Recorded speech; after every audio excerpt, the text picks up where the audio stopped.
Saya adalah Muhammad Hatta, lahir 12 Agustus 1902 dengan nama Muhammad Hatta di Bukit Tinggi, Sumatera Barat. Ayah saya bernama Muhammad Jamil, seorang pemuka agama, meninggal ketika saya berumur 8 bulan. Oleh karena itu, saya dibesarkan oleh keluarga ibu saya yang berasal dari keluarga saudagar.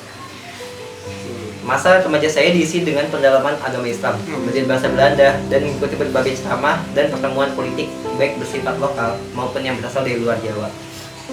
Di Padang, saya mengikuti pendidikan di ILS dan Mulo dari tahun 1913 sampai 1916. Setelah sekolah di Padang, pada pertengahan Juni 1919, saya melanjutkan studi di HBS, Horjer Burger School, di Betawi yang merupakan sekolah lanjutan tinggi pertama. Di Betawi, saya diasuh oleh paman saya yang dikenal dengan Ma Etek Ayub, seorang saudagar yang cukup sukses berdagang. Paman membiayai saya dan menemukan minat dan kecintaan saya dengan buku-buku pertama kalinya.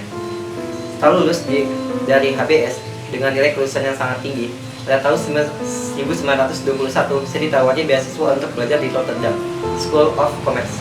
Di saat yang hampir bersamaan, paman saya yaitu Mak Ayub jatuh bangkrut karena terlilit hutang dan sempat menjadi tahanan Hindia Belanda. Di balik jeruji penjara, Mak Ayub tetap menyemangati saya untuk terus melanjutkan studi di Eropa. Akhirnya saya yang saat itu berusia 19 tahun harus berangkat ke Belanda sendiri dan merasakan hidup jauh di rantau sejak usia belasan tahun. Masa studi saya di Belanda ini menjadi awal mula dari perkembangan intelektual yang sangat pesat, sekaligus membuka mata saya untuk memenuhi panggilan diri dalam memperjuangkan hak kemerdekaan Hindia Belanda Indonesia. Menjadi anak rantau di Eropa membuat mata saya terbuka akan kemajuan peradaban,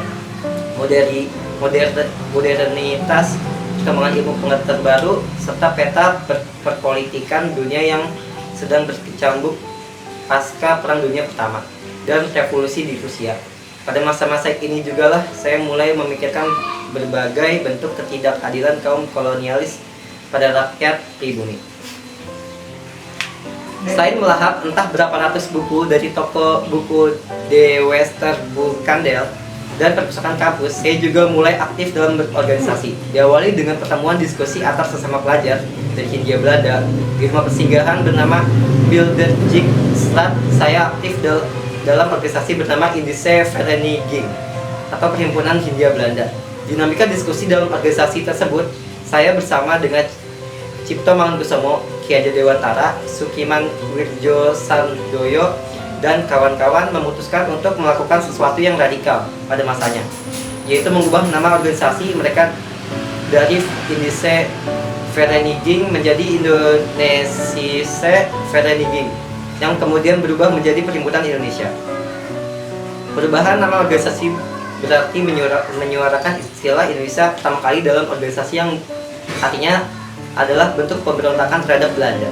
Dari organisasi ini, saya, Sahir, dan pemuda lain di Perhimpunan Indonesia semakin produktif gila-gilaan dalam menyerap ratusan bahan bacaan kelas berat dari mulai filsafat, ekonomi, politik, dan sastra, sekaligus menulis artikel-artikel tajam tentang pembelaan terhadap rakyat Hindia Belanda. Salah satunya adalah buku Gedenboek Indische Vereniging Hindia Kota. Saya yang saat itu masih berstatus sebagai mahasiswa muda sangat ingin berjuang untuk rakyat Hindia Belanda. Tanah air saya di perantauan dengan mengikuti konferensi-konferensi internasional di Prancis dan Belgia, bertukar ide dan gagasan dengan tokoh perjuangan anti kolonialisme kelas dunia semacam Nehru dan Hafiz Ramadan B. Pada tahun 1927, saya, seorang pelajar dari tanah Minangkabau di ujung timur Kepulauan Asia Tenggara, memimpin rapat internasional Presidium tentang imperialis dan kolonialisme di Brussels, Belgia.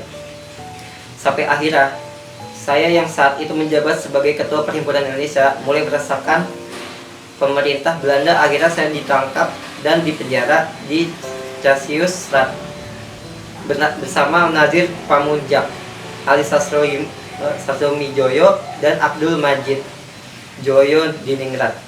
Dalam masa peradilan, saya membuat pembelaan yang dikenal Indonesia Free atau Indonesia Merdeka. Di waktu yang hampir bersamaan, Bung Karno juga menulis pembelaannya yang berjudul Indonesia Menggugat. Inilah awal mula istilah Dwi Tunggal bagi Soekarno, dan saya melekat. Bahkan sebelum kami bertemu, saya hampir 6 bulan di penjara. Saya dibebaskan dan melanjutkan kuliah hingga lulus gelar Dr. Andes pada 1932.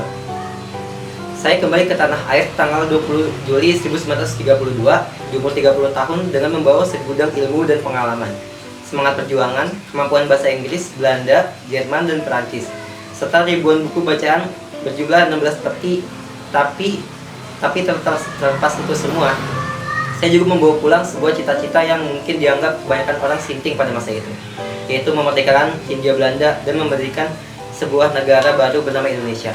Keseriusan saya ini ditandai oleh sumpah untuk tidak menikah sebelum Indonesia merdeka.